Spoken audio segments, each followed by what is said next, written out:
Hey guys, good morning. It's Celine. All fresh from the shower. My hair's still wet.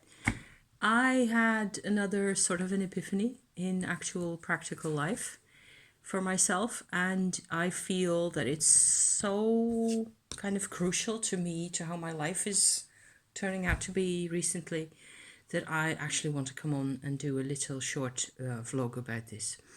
So I actually made a list in here because this is my really precious, super lovely self-care book that I am, writing up.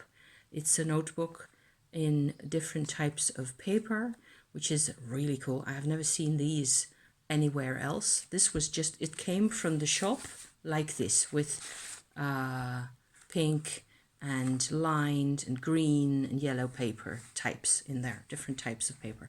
Not extremely different, they're all industrial types of paper. It's nothing very fancy, and I don't know, they cost €4, something like that. So they weren't expensive at all either.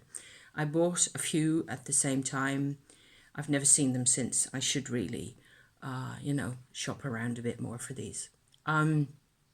Because the different types of paper, different colors, actually help me a lot to have sort of be aware and stay aware of different categories in my whole self-care kind of a process. Sometimes it has been in here, it has been about family photographs that I stuck in here, that I printed out often from the internet, or that I took photos of using my phone of an old photograph and then printed that out instead of having the original photo in here, which would make the whole thing, swell up even more.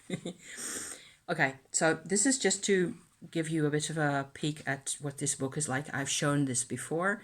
Right in the middle is my safety list, which is another thing I've talked about a couple of months ago. I was all about this, and I have spent a good 3-4 weeks, I think, around this whole theme for myself, sorting out what feels safe and why, and not even necessarily why the whole time, but just making items in a list endlessly. And the more I did that, the more things became safe. It was like a whole thing coming out, blooming open for me. It was gorgeous. So that was the reason I got started on this book. Afterwards, I think I sort of fell off the safety list wagon a bit because other things happened, and we still had post-COVID things going on, in here, and other travails and turmoils and stuff like that. The thing I want to actually just come out and show you at this point is what happened for me. Yesterday I did a fairly intense vlog for me about my relationship with my husband and what's been changing and so on and so forth. I refer you back to that one in case you're really curious and you haven't seen it or you want to watch it. The thing is that at the same time as my husband and I are going through these really personal, really intimate changes and developments, at the same time, he seems to be busier than ever, busier than you would think possible without going bananas, And he doesn't go bananas as yet, also because he's found out that he can actually listen to my advice. And okay, so this is what happened. Last week in the evenings, I don't think so, other than Monday, so that's fairly long ago. Saturday morning, he was in the office. That tends to be fairly normal because it's a quiet kind of a time at the office, certainly in terms of phone exchanges, telephone messaging, talking, conversations and things like that. So it's less of a pressure and it's easier to get stuff done. I understand the Saturdays, that's fine, Saturday morning until 12 and then Schluss, finito. However, this time they needed him and his boss, needed to go to see a new client in way a different part of the country on Sunday morning. Yes, on top of that. So he left here at, what was it, 8:45 or so in the morning, which isn't super early. I mean, lots of people do more than this and they have different lives, okay? But this is each time. Why I'm telling you this is, okay, he spent the Sunday morning out there and I was alone again until 1 o'clock or so. And yesterday was Monday, so today is Tuesday. Hi, I'm Aline, by the way, in case I didn't get around to saying that. Today is solstice day. It's actually will be solstice in half an hour over here because it's 40 minutes past 10 at the moment. Yesterday evening, he had another new client that he had to go to, not far from here, but it was fairly late in the evening. He got back by 10:30 or so and completely knackered. The thing is, why am I telling you all this? I am at home, okay? I don't have any work of my own, really. I don't have any family here nearby.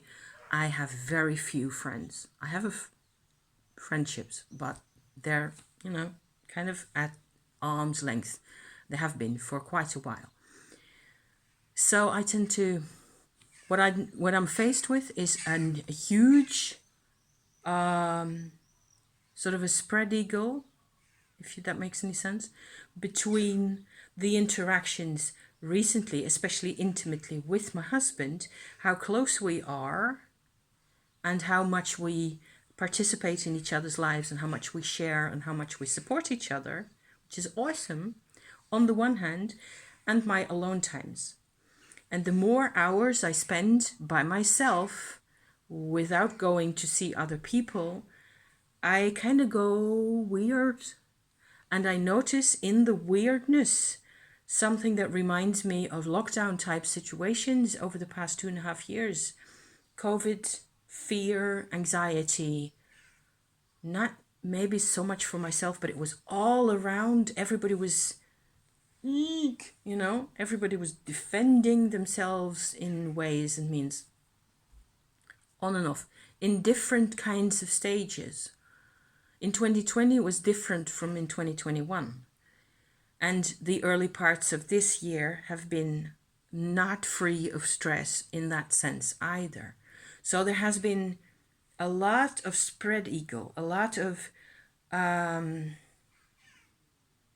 two extremes, where there's the situation where you're involved with people and there's a situation where you're completely alone, often for longer and in more difficult ways than you're used to. And that's what I'm trying to bring across here. I had to grab myself some water because throat, nothing serious. So for myself, I'm noticing I start when things get too spread eagled out in my life and I get really passive. It's an old thing.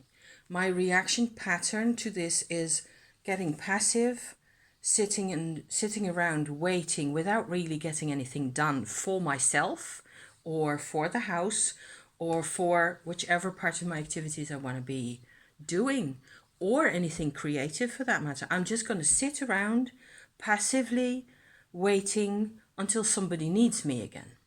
Because of the extremes in engagement and or I feel abandoned and I get depressed and so on and so forth. Maybe this is relatable, hence the video, And so this morning I actually got my husband to make sense for a while. He slept in a bit and we got to, have a cuddle and just talk a bit and have breakfast together. And then he went off to his shower and then we had coffee and under the tree out there, which is just gorgeous with my geraniums and all the rest of it. It just looks really pretty. Sun's out and I could actually talk to him a bit more. And you could see that he was also regaining his balance from being all over the place, being out in with people, new customers, new clients, and so on and so forth. And then back here with me, with all the intensity that's going on in this household. and all the difficult subjects I keep talking about and all the rest of it, you know? So this was good, you know? It was a transition time. And that is the thing that I was bringing out in my notebook here. I have made a little list, tiny little list, just one page of what I am calling basically transitional activities or intermediary activities, if you like, that makes it less of a spread eagle for me between the different kinds of things. Vlogging is actually a transitional activity also in a certain sense. Hence the fact that I always feel better after I've vlogged. Because I've communicated something, I have transitioned from a state where I don't talk to anybody to talking to you guys and actually finding words for whatever it is that I'm obsessed about at that moment, you know. And then I can move on to whatever else, you know. And so my transitional activities that I wrote on my list is basically taking a shower or even just washing your face and brushing your teeth. My solitaire games, I noticed it because I was playing a solitaire game on my phone. I have two ways of playing solitaire, always the same game. One is with my playing cards, my Voodoo playing cards, so actually physical solitaire, and the other one is just an app that I downloaded. And I noticed it because I sort of have, it just went click in my brain. I went to town last week a few times and stood on the bus stop or sat in the bus playing solitaire. And it works for me as a transitional activity, as an activity that isn't about a thing, really. It is about a state of consciousness in between the very private and the very public, or the creative, because cards, you know, tarot and all the rest of it. Tarot for me wouldn't necessarily be so much a transitional activity because it's a thing by itself. However, journaling, which is also on my list, is a transitional activity because I use it to prepare myself mentally.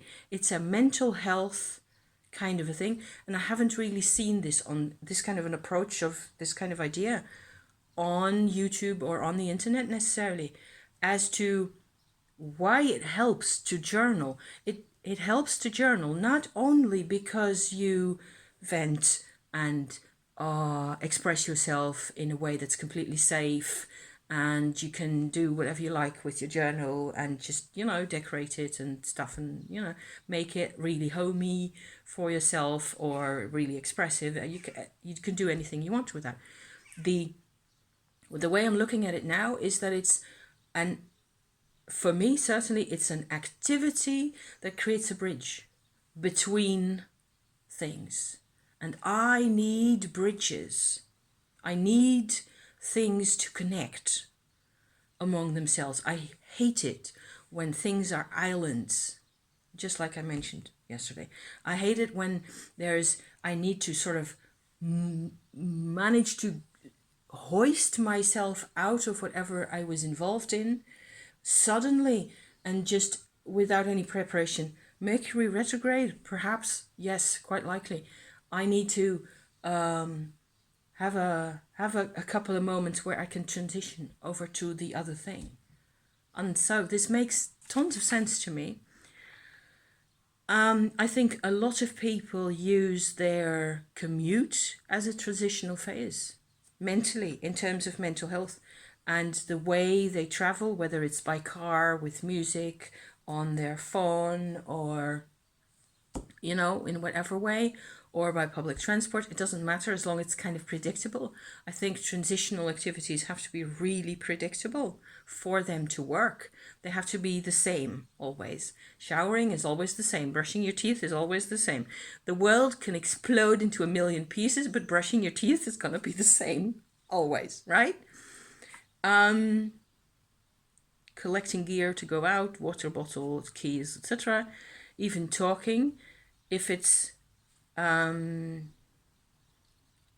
express something, there's a transitional element in that where you're a different person after you have said it, whatever it is that is, on your mind for whatever reason. Watering the geraniums definitely qualifies as a transitional activity, where it isn't really about the thing itself that much as it being a bridge between A and C. And I need lots of B's in my life, it turns out. My life is just that much easier, not only because of the predictability of those things, because that sounds to me kind of like, oh, I have to have predictability, otherwise it has to be safe, otherwise I'm gonna go nuts, I'm gonna be kind of completely codependent on my surroundings like that. I'm not looking at it like that. I'm looking at it like it's easier for my whole person, mind, emotions, body, soul, everything, to go from a state of complete intimacy or complete meditation and tumo and complete solitude to having conversations with friends, going out for dinner, and so on and so forth. I have never paid attention to any of this. I've just gone plunk out of the activity I was doing, flats into the next one, without any consideration for how things felt, because I didn't know and I didn't care, So yeah. So here, there's the theme, today's theme. Ascendant Libra, definitely with between things, always trying to balance my life, and Mercury retrograde, always having to go backtracking, between things, and things that you came to a conclusion to at some point, coming back to it again a week later or so. If it's important enough, I will do that because of Mercury retrograde.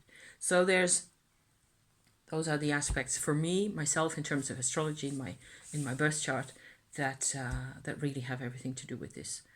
And there's other things, there's other things in my birth chart that I could mention here, where everybody's birth chart is about very different talents, vibrations that you can express, and often there isn't a bridge, and we tend to overdo it all the time, whether it's with social media, with work, or with television.